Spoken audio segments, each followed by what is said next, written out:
In this base established on another planet, a series of tragic incidents occurred one after another. The members actually started killing each other. In the end, only one member survived. What on earth caused this tragedy to happen? The female protagonist, Rhea, had a blank mind and completely lost her previous memories. She didn't know what her name was, nor did she know what had happened and why she was here. In a trance, several distorted human faces appeared in front of her eyes, then she slowly woke up in the room. There was also a wound on her head. Rhea felt even more puzzled in her heart, and struggled to get up. She found a flashlight in the room, used the light to turn on the door switch, and then continued to walk towards the dark. This place seemed to be some kind of base. There was an electronic voice that kept repeating, "Restart to activate the standby power supply." But just as Rhea continued to walk forward, she found a large amount of blood on the wall and the ground. Immediately afterwards, several human corpses came into view. Rhea pulled out the knife from one of the corpses. She became even more vigilant. Later, Rhea found the restart button of the base, and activated the base's backup power supply. The base door opened as soon as the button was pressed. Looking at the strange geological features outside, Rhea stepped out of the base step by step, and came to the outside world. Obviously, this was definitely not the Earth. Suddenly, Rhea saw a blurred figure not far away. She immediately tried to greet the other party, but she was surprised to find that it was actually her shadow. Rhea was extremely frightened. Where on earth was she? She still wanted to move forward, but her feet had already reached a cliff. The scenery in the sky was extremely magnificent and strange. Just then, Rhea suddenly felt short of breath. It seemed that the oxygen here was thin. Rhea quickly ran back to the base and closed the door. At this time, the prompt of the electronic voice had changed to, "Oxygen level is damaged." Many bloody scenes flashed before Rhea's eyes. Then the scene when her companions were still alive appeared. They were appointed by the government to go to outer space, to search for a habitable planet. Later, they discovered the planet under their feet. The atmosphere here was almost breathable, so they planned to develop this place well. At this time, the group was still full of expectations. The atmosphere of the dinner party was full of joy and relaxation. Unexpectedly, a great disaster was about to strike. However, now, the base no longer had the warmth of the past. Only Rhea was left walking in the dark. She found the first aid kit and pasted the medicine on her neck. According to the illustration, the medicine took effect quickly. Rhea felt that it was easier to breathe, and then she washed off the blood on her body. For so long since she woke up, Rhea still hadn't found any clues about her own identity. Rhea was a bit reluctant to give up, and started to explore room by room. Occasionally, a few faces flashed back in her mind, but she still couldn't remember the rest of the things. Rhea picked up the notebook on the table, and found a moving photo in the interlayer. It was a scene of her cultivating plants in the base. Suddenly, Rhea heard a strange sound coming from the base. She cautiously approached the source of the sound, and found that, it seemed that someone was knocking on the door outside. Could it be that there were other living people on this planet besides herself? Rhea pressed the door opening button, and then got ready for an attack.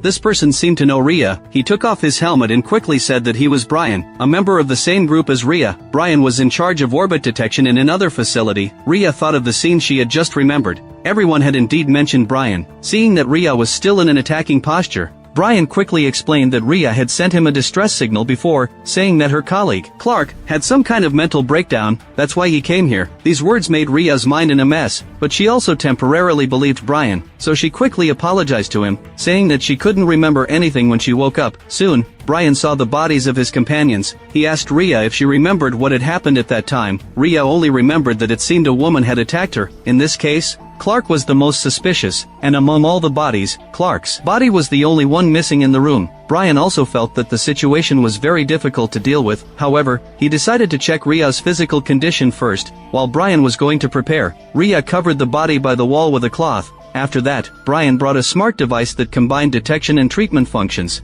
During this time, he mentioned the mission and the spaceship. Rhea still looked confused. Brian had no choice but to explain in detail. The government sent 7 spaceships to the Milky Way galaxy to search for habitable planets similar to Earth, but spaceships number 1 to number 6 all failed. Their spaceship number 7 was the last hope. While he was talking, the device completed the scan and began to treat Rhea's wound.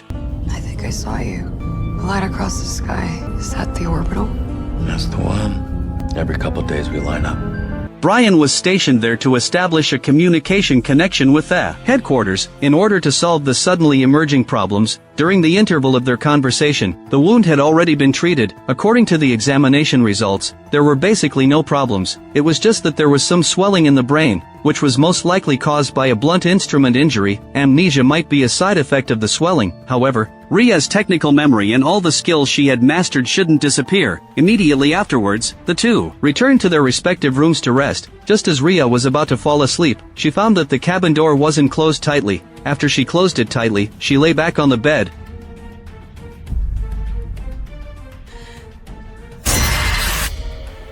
Fortunately, this was just Ria's hallucination. In fact, there was no corpse by the door. The next day, Ria put on her spacesuit and carried the bodies of her companions outside. Looking at the strange scenery outside, Ria could hardly imagine that Clark was still active outside. But Brian said that if that was really the case, Clark's oxygen supply was almost running out. She might try to find a shelter. After all, the sandstorms here were very severe. Ria suspected that Clark had been infected by something, which was why she killed her companions. However, Brian opposed Ria's idea of trying to save Clark, since the base radio station had entered standby mode, and only the basic life support system was operating. Their oxygen was also running out soon, and they didn't have the energy to take the risk of looking for Clark. Now, what they had to consider was how to leave this planet as soon as possible. The first step was to get back into orbit. This wasn't easy. It required the planet's rotation and the satellite orbit to be perfectly aligned, and the next alignment would be in 12 hours. But just then, Ria looked at the bodies on the ground. Some terrifying scenes flashed back in her mind again.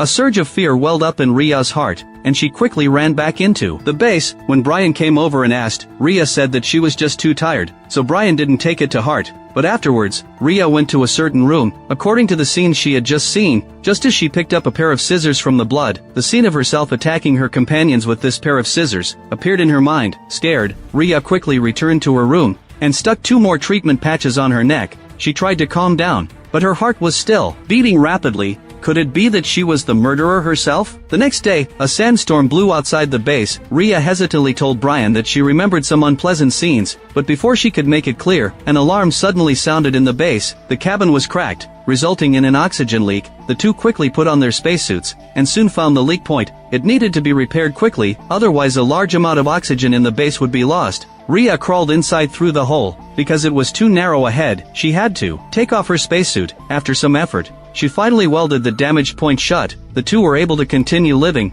After that, they talked about the murder case in the base. Brian guessed that Clark had come into contact with some kind of pathogen, which then triggered a mental breakdown, and she launched a deadly attack on her companions. Ria understood what Brian meant. It was to give up looking for the missing Clark. But due to the continuous memories, Ria couldn't get over it. In her conscience, she was still wondering if she could find Clark. Brian's attitude was very firm. They had just lost 30% of their oxygen. There were only 5 hours left until the next orbital alignment. It is tonight, or we die. Alright? We suffocate. All of this was for nothing. The two simply had no other choices, not to mention that it would take them another 25 minutes to return to Brian's lander. In addition, they didn't know where Clark had gone, whether she was still alive or not at present. Taking everything into consideration, it was completely not worth taking the risk. In desperation, Ria could only show her compromise. After that, Ria went to the room of her deceased colleague, Mike. Again, she always felt that the relationship between them was extraordinary. Perhaps they were a couple. Before she knew it, Ria fell asleep. In her dream, she followed the robot to a dense forest. Mike appeared in front of her and said that he was in great pain. The next second, Ria saw that she had stabbed Mike with a knife. Immediately afterwards, Ria woke up from the dream and couldn't come to herself for a long time. She remembered something and went to the storage room to take a look, only to find a robot that was exactly the same as the one in her dream. Ria was eager to verify. She used the detection device to bring up the previous recorded video of the robot watching her colleagues exploring outside. Then a mechanical well that was exactly the same as the one in her dream appeared in the picture. It was obvious that it wasn't formed naturally. It should have been built by other intelligent beings on the planet. Her colleagues were curious about how deep the well was, so they picked up a stone and threw it in. At this moment, a strange scene occurred. In less than a second, the man became a corpse. Then a large amount of white smoke with lightning bolts came out of the well. The white smoke quickly filled the entire sky. Now, looking at the video, Ria couldn't help but shed tears. Hearing the sound, Brian rushed over and asked what had happened. However, Ria began to question Brian why he had hidden it from her. He clearly knew what had happened in the video, but didn't mention a word to her who had lost her memory. I was going fucking crazy when the entire time he knew this planet was being terraformed. Brian was rather helpless. It was precisely because he knew Rhea's stubborn character that he chose to hide it. Why couldn't they wait until they safely returned to the Earth? However, Rhea told Brian that she was the one who killed those colleagues. Brian was greatly shocked, and somewhat refused Rhea's approach. Upon hearing that Rhea still wanted to stay for a few more hours to find out the truth, Brian quickly tried to persuade her to give up this idea. There was a reason why their group sacrificed their lives on Earth, and came to this other planet. At present, the existence of extraterrestrial intelligent life had been discovered, and they also had the technology to shape planets. This thing was very likely to change the entire fate of humanity, so the most important thing was to bring the thing back to the Earth as soon as possible. After hearing this, Rhea no longer retorted and went back to pack her things. The lander would take off in 2.5 hours. Now Rhea could only stay calm by relying on the patches. Brian was a bit worried about this. Although Rhea had dealt with it 30 minutes ago, he still put on another patch to feel at ease. However, as soon as Brian left, the scene of her colleagues frantically attacking her appeared in front of Rhea's eyes. The other party seemed to have no sense of pain, and ordinary resistance was simply useless. Rhea picked up the scissors and killed the other party in self-defense. After the memory ended, Rhea still had lingering fears. Just as she was about to tell Brian the truth about her colleagues being infected, she saw Clark in the room. Rhea quickly looked for a weapon and climbed into that passage again, but she found Brian's body on the ground. When Rhea retreated to the entrance, Clark had already come over and launched an attack on Rhea. Rhea was beaten back step by step. The two fought all the way to the bathroom. Just when her life was in danger, Rhea picked up the water pipe and poured water into Clark's helmet until Clark lost her ability to resist. After that, Rhea dragged Clark next to the instrument. The test results showed that Clark died of drowning. The time of death was 18 hours ago. Rhea simply didn't believe it. After checking again, the instrument still showed that no parasite or virus infection was found on the body. Just then, the electronic voice of the base reminded Rhea that the orbital alignment window was now open. Rhea went outside and took a look. The light representing hope was already very close. There was no other way. Rhea could only walk towards the lander alone. Not long after, Rhea entered the interior of the lander, but there was actually blood here too. Rhea was startled and quickly went to check the console. After some operations, she found that the lander could no longer be started. Rhea was somewhat furious. In the blink of an eye, she had actually returned to the base. First, she stuck 2 patches on her neck. Then she dragged Brian's body over for inspection, only to find that there was still no trace of infection on the body. The cause of death was a blunt instrument injury. The time of death was actually 51 hours ago, but Brian had been by Rhea's side recently. Rhea immediately fell into self-doubt. Before she could sort out her thoughts, the electronic voice suddenly prompted that abnormal activity had been detected. Rhea followed the sound and found the living Brian in the corridor. Obviously, Rhea was the one who had been parasitized. Brian inserted his finger into Rhea's wound and showed her the truth. At the beginning, the alien creatures invaded the mainframe of the base, causing it to lose contact with the satellite. After the real Brian discovered it, he immediately piloted the lander and landed on the planet. When he arrived at the base, he realized that the mainframe had been parasitized. At present, it was still unknown whether this kind of alien creature was dangerous or not, nor did we know when it invaded the base, so someone suggested starting to prepare for the retreat work now. But Rhea didn't agree. The Earth was currently facing a crisis. But this kind of creature they discovered might be a practical solution. It was a technology that was sufficient to create a new world. But Rhea didn't expect that this kind of creature could actually parasitize. She secretly took out a piece for research, but was caught red-handed by the team leader, and, after the alien creature broke through the experimental dish, it actually got into the team leader's head through the nostril. Soon, the team leader's body was controlled by the parasite, showing extremely strong aggressiveness. That's why Rhea took out the scissors and stabbed him. But then, the other members were attracted by the sound of the fight. Her boyfriend, Mike, became the new target of the attack. Even he and his girlfriend working together couldn't subdue the team leader. In a critical moment, Mike stabbed the team leader's neck with a sharp blade, but the parasite wasn't killed. Instead, it transferred to Mike's body. The parasitized Mike suddenly pounced on Rhea. At this time, Clark, who was wearing a protective suit, pushed Brian away. Unfortunately, Clark was no match for the parasitized Mike either. The next second, Brian came over again. Rhea told him to quickly go and save Clark. Brian attracted Mike away, but he was quickly knocked to the ground. Rhea took the opportunity to drag Clark up and help her change a new helmet, letting Clark quickly evacuate to the lander. Rhea chose to stay and face Mike. She rummaged and found a knife. The parasite tried to confuse Rhea, but Rhea knew its cunning very well. Quietly, she stabbed the knife into Mike's abdomen, but immediately afterwards, the parasite actually crawled out of Mike's body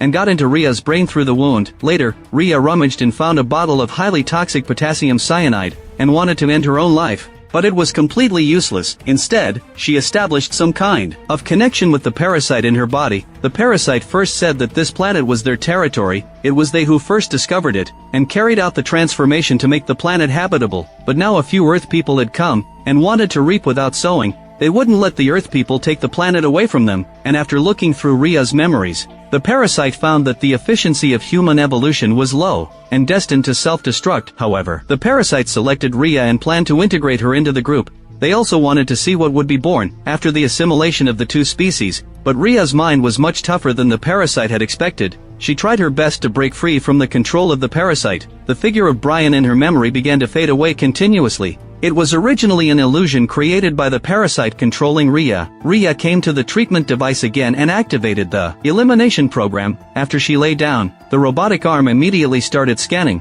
The parasite was found in Ria's cerebral cortex. Then the robotic arm extended its branches. Without administering anesthetic, it directly stabbed into Ria's wound. The pain came in like a tide. Ria gritted her teeth and tried her best to endure it. After an unknown period of time, the branch of the robotic arm pulled the parasite out, but the crisis hadn't been resolved yet. After the parasite escaped, it actually controlled Brian's body again. Brian's head split open in an instant, and several tentacles extended to launch an attack on Ria. It even choked Ria's neck. At the moment of life and death, Ria picked up a screwdriver and stabbed it into the monster's eye, then kicked it away with force. After that, Ria quickly put on her spacesuit. Just as she was about to leave the room, the monster pounced on her again. They got into a fight again. Ria found an opportunity to repel the monster, quickly left the room, and picked up the flamethrower device on the ground. At this time, the monster also chased out and conjured up another large tentacle, and Ria found an oxygen tank.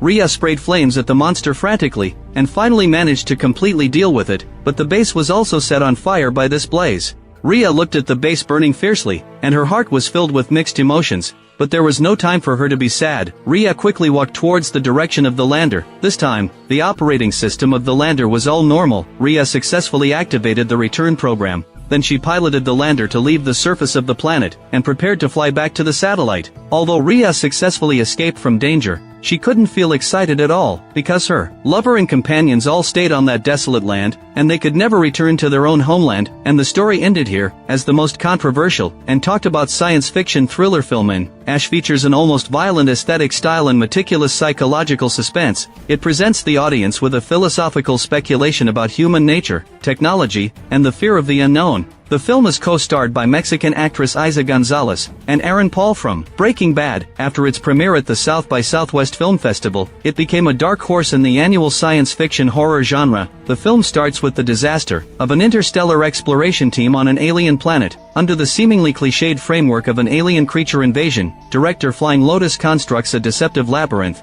Through non-linear narrative and detailed foreshadowing, Isa plays the scientist Ria, who wakes up from the cryogenic pod, facing the stumps of her teammates and the bloody scenes in the base. This mysterious and thrilling atmosphere quickly catches the audience's attention. As the plot progresses, the truth about the emergence of alien lifeforms and the bizarre deaths of team members is gradually being revealed. The elements of science fiction and horror are closely intertwined. The setting of the alien lifeforms is full of imagination. Its ways of expansion and infection bring strong visual impact and psychological fear. In this film, Isa Gonzalez completely gets rid of the label of a sex symbol, from the frightened trembling when discovering the corpses, to the desperate roaring when facing the truth. Her emotional levels are delicate and extremely explosive. Although the film has an excellent reputation overseas, the bloody scenes and the scenes with mental pollution, especially the lights that can be called light pollution, will make some audiences feel uncomfortable. The film's criticism of scientific ethics and its metaphor of the AI crisis are more likely to resonate with Western audiences. Generally speaking, Ash is by no means a comfortable popcorn movie. It forces the audience to face the survival dilemma under the alienation of technology with its sharp narrative and visual pain. If you like my channel,